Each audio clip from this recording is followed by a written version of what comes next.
Hey y'all, welcome back to the channel and welcome back to another episode of Reclaiming the Crown.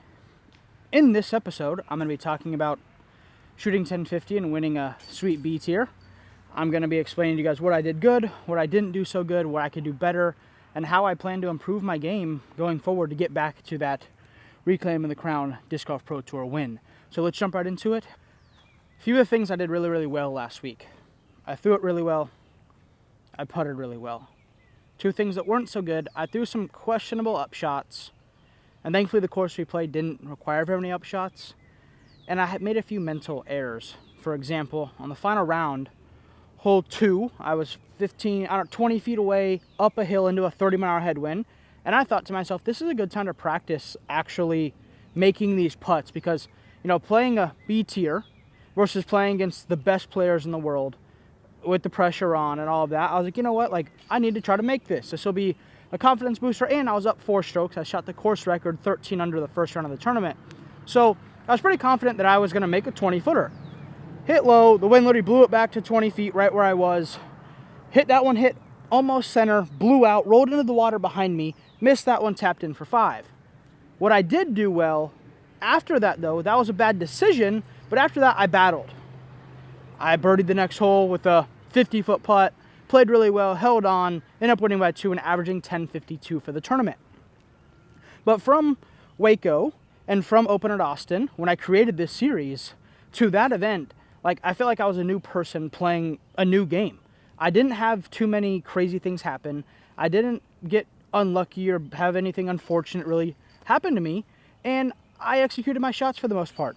So going into this week, I'm excited to throw and be willing to see what happens, because simply I think my game is in a pretty good spot to succeed and be able to start competing again at the highest level, with the sense of me, you know, I don't have my goal set to do insanely well. Oh, but if I keep getting lucky like that, oh, out of bounds. See, get lucky to get in the out of it, no big deal. But anyways, my goal of this series is to get back to first place. And I don't need to win 10 times in a row, just I want to win another Disc Golf Pro Tour event.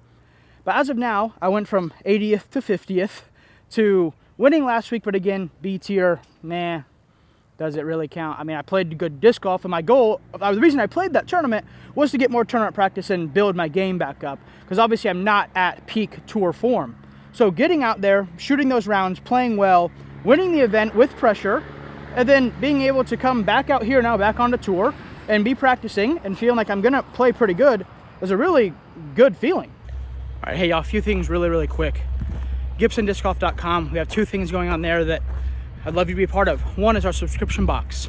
If you use code DREW, you get 30% off your first subscription box. Next month, we're hoping, well, we locked in an unreleased MVP disc, so you're going to be one of the first people to get it if you're part of our subscription box.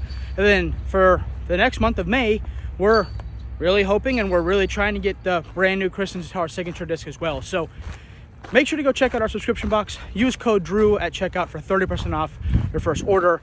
And then we also have mystery boxes over there as well. $65, you get 5 premium discs, anything from Discraft to MVP to, you know, our own finish line discs, everything like that is going to be available. So make sure to give that a chance. Make sure to go check that out at GibsonDiscGolf.com. Also, my Forged Radiant Interval is available at InfiniteDisc.com. So head on over to Infinite Disc for all of your disc golf needs. They have everything: Discraft Innova finish line discs, Infinite Discs, disc retrievers, which I probably need because I lose a lot of discs all of a sudden. But make sure to go over there and check all that out. Let's get right back into the video.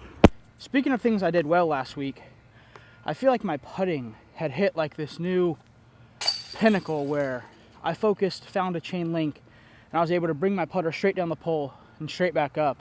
And even though it was pretty windy and I wasn't the most confident starting the tournament, I was still able to make the putts. And I putted, other than I missed 1 putt in the circle round 1, and then obviously what I just talked about on hole 2, the second round happened, but like, that's an easily lay up, you know, situation where I decided to be aggressive and decided to take the risk and know what I was risking. So overall, I can't really complain too much about 3 or 4 or 10 putting, whatever hole 2 was, because that was a decision that I made knowing, hey, this is good practice for the big tour. This is what I need to be making if I want to win again on the big tour. And not just concede into playing that tournament for what it was. I use it as practice, and it taught me a lot. It taught me, hey, maybe if you have a 20-foot or 25-foot, 20-foot, whatever uphill headwind putt, that maybe you should just lay it up and take the par.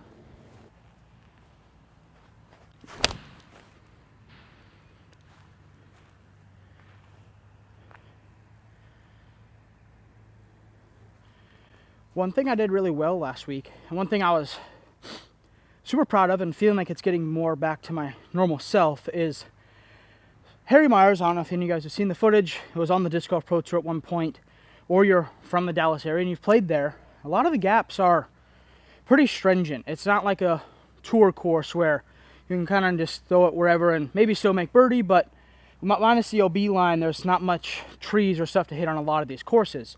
Harry Myers, the gap is here, then the fairway goes like this, and the gap remains the whole way. And a lot of the shots and a lot of the holes, I was hitting the dead center middle of the gap on nearly the perfect height and carving the fairway. Where I felt like I lacked in Waco is I hit the middle of every single gap, but I was like 2 or 3 feet high. So what that was telling me is that my throw wasn't per se off. I just wasn't dialed in, and I wasn't hitting because with the gap, there's height and there's width. And I was hitting the width perfect, dead center, but 2, 3, 4, sometimes 5 feet just too high, which of course on a woods course is not good at all. So for me, playing last weekend and hitting those gaps in a way that made me feel confident and comfortable that I could hit a gap this big was very good and very encouraging going into this middle part of the season. Because at the end of the day, like I mentioned in the first episode, I'm not expecting to play perfect. I've never been the most consistent player. I've never been the guy like Calvin that got top 3 every single week. I've never been the guy that won a bunch of tour events like Gannon or Macbeth or Ricky. Never been that guy. So I'm not expecting to be delusional and be somewhere I've never been before. I just want to be back to the point where if I play well, I can get top 10, top 5, have a chance at winning. And if I play bad, I'm in the top 30. Because these days, top 30 is really good with all these great players. So while talking about how great everybody is now these days and how many great players how many great players there are, it's not expected to be up there every single week. That's why what Calvin did, and what Isaac has done and what Ricky and Paul have done for 10 plus years is really incredible. There's not very many players that have been able to be just competitive every single week. But what's going to help me is just throwing it in the middle of the fairway and hitting the fairway, because I'm going to make birdies. It's very hard for me to just absolutely suck to the point of not making any birdies. But the problem is when I start throwing it crooked and sideways and hitting the first tree and doing all that, I start to lose my birdies due to bogeys. So if I'm able to make the same amount of birdies I normally make and hold on to them and cherish them and act like I care about them, then it shouldn't be that hard for me to play well. Okay, well, that's better than nothing. But yeah, so for me, I'm just trying to get my game dialed back into the point where I can actually be competitive and be confident and be comfortable throwing the tight lines and the big flex shots and all that, because simply at Waco and at Austin, I just wasn't, and it showed in my game, because there, I wouldn't say I putted horrifically bad. I just didn't have very many chances to actually play a good round. So when I'm talking about the word scoring, that could mean a lot of things, right? That could mean I'm talking about making birdie. That could mean I'm talking about bogey or par.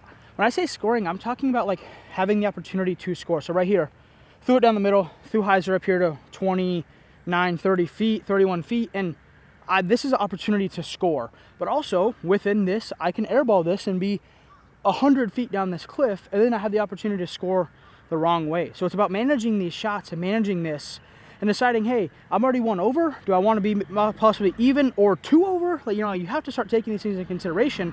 And I think that at Waco and Austin, it just was kind of getting away from me, the fact of scoring in the game. And I was just trying to make birdies so bad that I didn't really care about the other result. So here, of course, I'm 30 feet. I want to try to make this, but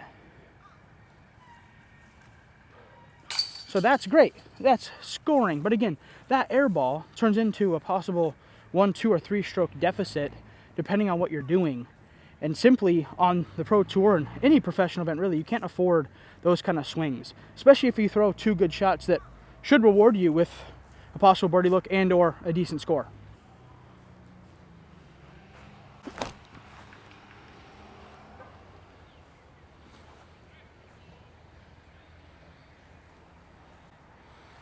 double thumbs up.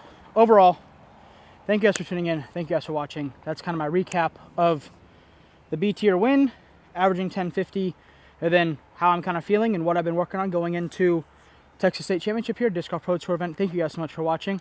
We'll see you in the next one.